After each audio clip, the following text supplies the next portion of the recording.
त्याच्या हाईटच्या उंचीच्या याच्यावर शिकार करतात.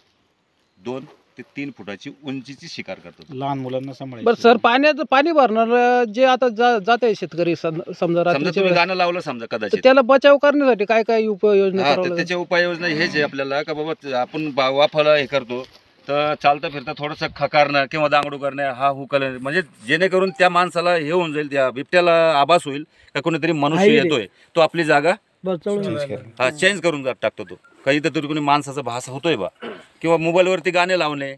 मोबाईलवरती गाणे लावलं त्याला असं वाटतं की कोणी एकपेक्षा 2 तरी माणसं जास्त आहे.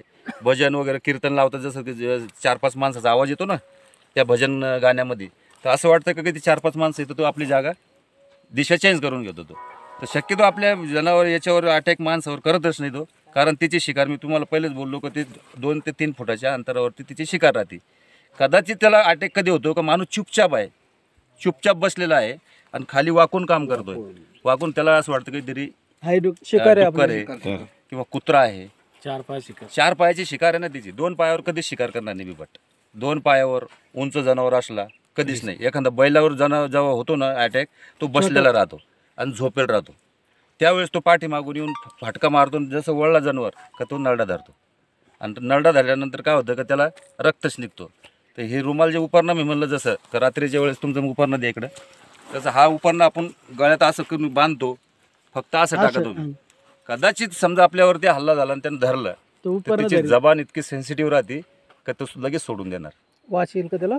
हे उपरण्यामुळे जबान कपड्याचा लगेच सोडून देतो. कारण आजपर्यंत जेवढ्या बी घटना झालेल्या आहे, ज्याच्या गळ्यात उपरणा, दुपट्टा, साडीचा पदर हे पूर्ण वाचलेले आहे. ज्याच्या गळ्यात नाही आहे ते समजा हे झालेले आहे, घटना झालेली आहे, अशा दुर्घटना झालेल्या आहे. त्याच्यामुळे हा गळ्यात उपरणा वगैरे रात्रीच्या वेळेस जेवणाचा डबा वगैरे शेतात नेला चालतो का? काही वासना वगैरे जेवणाचा डबा नाही. मग आपल्याला शेतातच जायचं समजा, प्राणी मांसाहारी प्राणी ना, मासा आणि प्राणी आहे, त्याच्यात काही संबंध नाही आहे.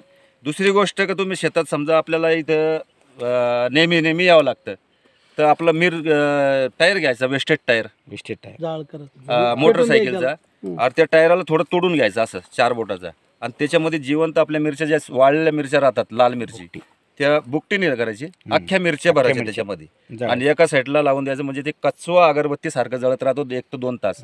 त्याचा ठसका 1 ते 2 किलोमीटरमध्ये पसरतो, आणि त्या पसरल्यामुळे तुमचे रानडुक्कर, हरणी येणं बंद होतात. कारण रानडुक्कर 5 किलोमीटरपासून शोषण क्रिया राहते रानडुकराची. म्हणजे आपण काहीतरी मक्का पेरली, काहीतरी पेरलं समजा, त्या वासाने ते रानडुकरं येतात, आणि रानडुकरामुळे काय होतं, हा पाठीमागं त्यांच्या शिकारीसाठी येतो, खाद्यासाठी. त्यांच्या रानडुक्कर किंवा कुत्रे, भटकी कुत्रे यांच्यासाठी हा शिकारीसाठी येतो, आणि त्याच्यामुळे तो जवळ येतो. आणि माणूस कदाचित कामाला लागला का खाली वाकून आलं की त्यावेळेसच अटॅक होतो. पण अटॅकच्या अगोदर बचाव, कारण तो वन्य प्राणी कितीतरी म्हणला तर मुक्क जनावर आहे, तो समजू शकत नाही.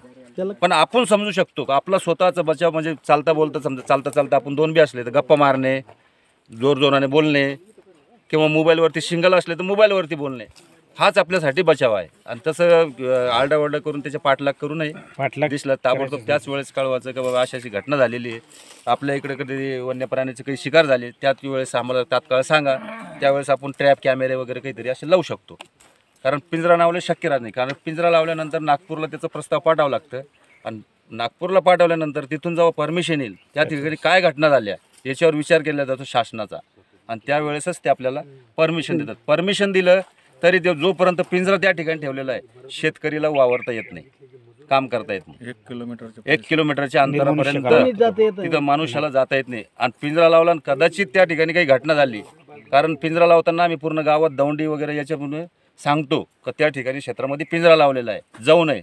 जेणेकरून काही घटना झाली तर शासन जिम्मेदार राहत नाही. त्याच्यासाठी पिंजऱ्याचा आपण हेच नाही विषय करायचा, फक्त आपला बचाव, चालतं पुरतं बोलणं करणे, हेच आपलं. त्याच्यामध्ये अधिक काळ एका जागेवर नाही राहू शकत तो, त्याच्यामुळे चिंता करण्याचं कारण कारण आपलं एवढं क्षेत्र असं ऊसाचं इथं नाही, कारण तो टाकळी भाग, हातनूर भाग ह्या भागाला जिथं पाण्याचं जास्त क्षेत्र आहे बाजूला, त्या ठिकाणी खाली होती याच्या अगोदर. इथं काही केळीची बाग नाही, इथं काही जास्त ऊस नाही. 3 किलोमीटर में आदमी भी नहीं आ सकते. वही पता है ना आपण. टायर नसतील